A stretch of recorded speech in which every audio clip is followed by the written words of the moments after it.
रोटी कपड़ा मकान के साथ कोई सबसे जरूरी चीज है तो वह चैन की नींद, जो कि पंखे की ठंडी हवा में ही आ पाती है। और इस पंखे का इस्तेमाल गरीब की झोपड़ी और हर अमीर के महल में किया जाता है। इसलिए आज मैं आपको दिखाऊंगा कि वही पंखा भारतीय लोकल फैक्ट्री में कैसे बनाया जाता है। तो पंखा बनाने के लिए सबसे पहले पंखे की बॉडी तैयार की जाती है, जिसके लिए उसका सबसे पहले निचले वाला हिस्सा तैयार किया जाएगा, जिसके अंदर यहाँ पर एक मशीन की सहायता से छोटे छोटे छेद किए जाएंगे। और ये छेद इसलिए किए जाते हैं ताकि इसके अंदर पंखे की पंखड़ी फिट हो सके।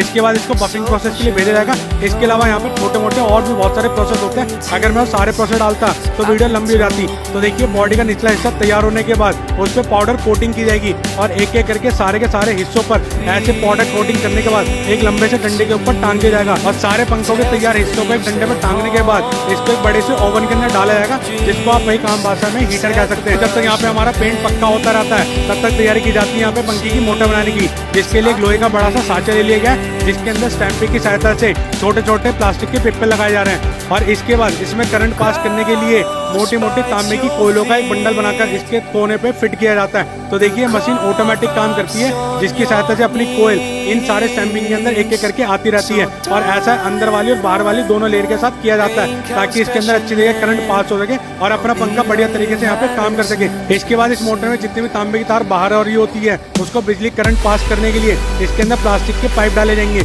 और उसके बाद यहाँ पे 3 तारों से कनेक्शन किया जाएगा, जिसके अंदर लाल, ब्लैक और येलो तार शामिल होती है। और सारी तारों का जॉइंट अच्छे से हो जाने के बाद इस पे एल्यूमिनियम का टाका लगाया जाएगा ताकि अपनी तार कहीं भी इधर से उधर ना हिले। और सारी मोटर तैयार हो जाने के बाद इसकी टेस्टिंग की जाएगी कि इसके अंदर करंट अच्छे तरीके से पास हो रहा है नहीं हो रहा। और इसके बाद इन सारी मोटर को चमक देने के लिए एक केमिकल से भरे घोल के अंदर डाला जाएगा। तो देखिए भैया जी यहाँ पे पूरा केमिकल का ड्राम लिया, जिसको एक बड़े से टब के अंदर खाली कर दिया। इसके बाद भैया जी अपनी सारी मोटर लेके आते हैं, इनको बढ़िया तरीके से केमिकल में घुमाते हैं, जिसके बाद आप देख ही सकते हैं कि अपनी मोटर का कलर कितना ही चमकदार हो चुका है। इसके बाद सारी चीज़ें तैयार हो जाती है, मोटर भी तैयार हो चुकी है, बॉडी भी तैयार हो चुकी है। तो अब यहाँ पे बारी आती है असेंबली करने की, जिसके लिए सबसे पहले मोटर के अंदर एक डंडा लगाया जाता है, जिसकी सहायता से आप इसको अपनी छत के ऊपर टांग सकते हैं। और इसके बाद बारी आती है अपनी मोटर को घिसाई करने की। तो देखिए बढ़िया से पत्थर वाले रगड़ के ऊपर इसको अच्छी जगह रगड़ा जाता है, जिसके बाद अपनी मोटर के चारों तरफ अच्छी चमक आ जाती है। और इसके बाद अपनी मोटर को लाया जाता है बेरिंग फिट करने के लिए, जिसकी वजह से अपनी पंखड़ी गोल गोल घूम पाती है। तो देखिए बेरिंग को भी अच्छे जगह फिट करने के बाद यहाँ पे इसको ले जाया जाएगा बाकी नट पेच कसने के लिए।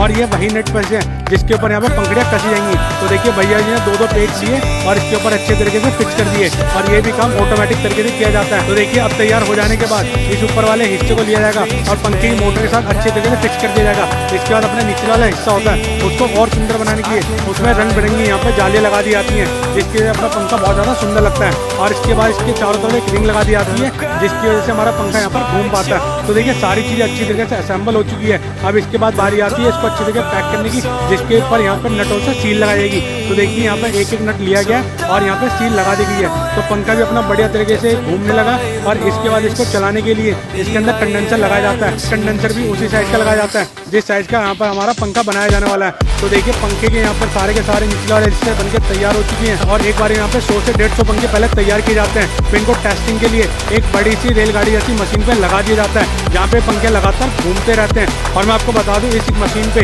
लगभग यहाँ पे 150 से 200 पंखे लगे होते हैं, जिनको लगभग 1 घंटे के लिए टेस्ट किया जाता है। और जैसे अपने टेस्ट में पास हो जाते हैं फिर इसको मीटर की सहायता से भी चेक किया जाता है। जब उसमें पास हो जाता है